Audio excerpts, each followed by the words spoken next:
Welcome back, everyone. All right, so let's go ahead and put in a link. What would be a website without links?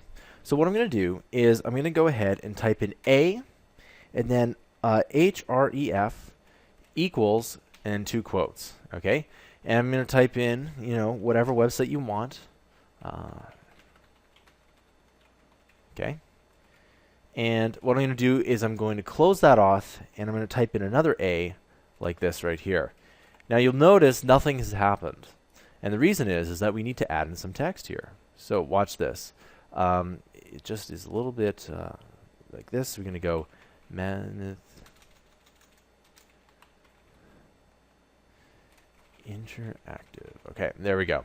Now, what I'm going to do is I'm going to actually do two things. I'm going to move that up here, and I'm going to move this out. So forget about the output for just a second here. What is really happening here is that it's technically what's happening is this, and it should look like this on your computer. Again, you probably have a bigger bigger screen than I do, but again, for video purposes, this is the best format for the course.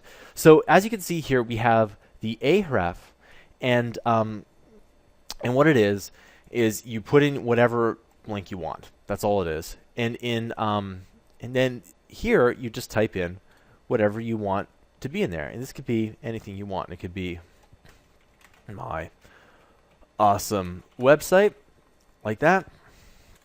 But it's always good to label everything here. Okay. Now you're probably noticing this little thing up at the top here. Sometimes it happens where you can't save your file here, and it automatically saves it, by the way. So if that happens, you just push dismiss, okay?